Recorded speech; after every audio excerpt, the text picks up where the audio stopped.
dreams of home. Setting. J. Van Harrell is in his field, plowing behind an old mule.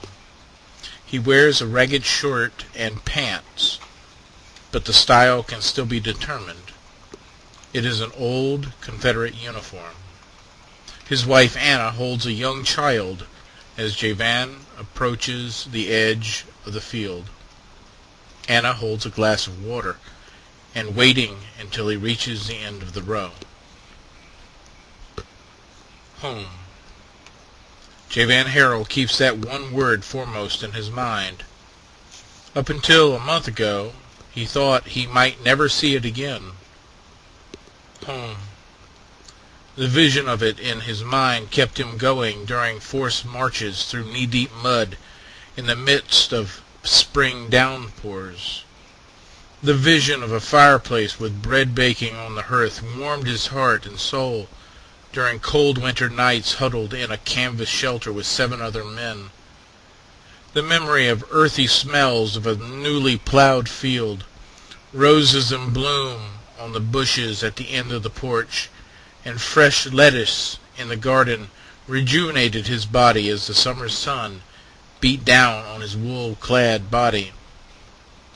He remembers hours marching across endless countryside, days without fresh water to drink, weeks without food, months without sufficient sleep, and what seemed years without a letter from home. In January 1862, J. Van had gone to war, not to protect a huge plantation and way of life that included cotton, tobacco, or slavery, but to answer the call of his home state. He is, and always has been, a common, simple man.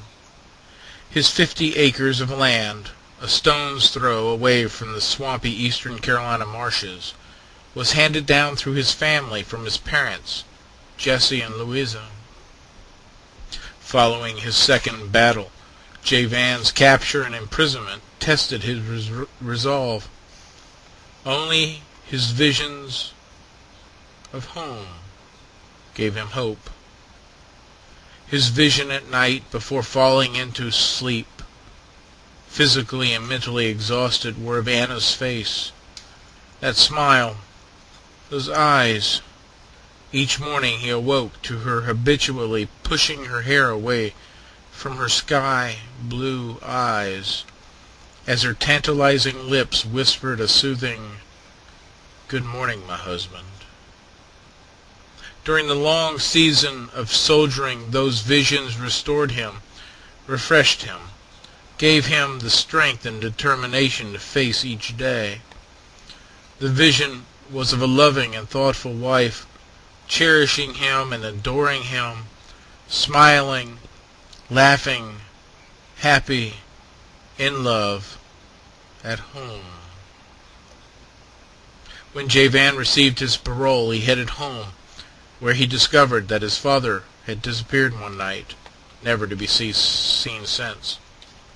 No one knows what happened to the jolly old man. Only Mother and dear Anna remain, and they have aged so much since the days before the war. His mother had become old and bent, constantly coughing and convulsing in pain. His wife looks older than her mere 34 years. Her hair is almost completely gray, and there is a sallow look to her skin that seems to fit her body in folds. Rarely does she act playful anymore. The tiredness in her eyes haunts his dreams at night. Their youthful spirit has left them, and they brood over lost hopes at home. Their hopes were dashed one March day when the Yankees came. They burned the barn, stole the pigs, and took the horses. Within a week the Confederates had come, and they too ravished the homestead. Most of the chickens and tools were confiscated. The devastating blow came when the soldiers found the stored bacon. The family was left destitute. This was now home. War takes a terrible toll. His house is falling down, neglected. His fields are hard to plow. He lacks proper tools, and those that remain are damaged or uncared for. His family is disintegrating before his very eyes, and he feels powerless to do anything but keep walking, walking behind this old mule and this plow. Now he recognizes that war isn't just about men dying on the battlefield. He realizes war spoils so much more, leaving only drudgery, toil, exertion at home. Today, Javan trudges behind a dull plow pulled by an old, broken-down mule. His fine horses are gone. His beef and milk cows are gone. His fat sows with their little piglets contently slurping milk from their mother are all gone. A few scrawny chickens and this broken-down old mule are all that remain. Yes, the ground is still there, but it is barren. The fruit trees were cut for soldiers' firewood, but his haven, his refuge, his dream that he knew as home is gone. He finds himself almost wishing to be back in the soldiers' camp again. At least there he could dream of home. Dreams of Home, Historical Notes and Teaching Tips. Union General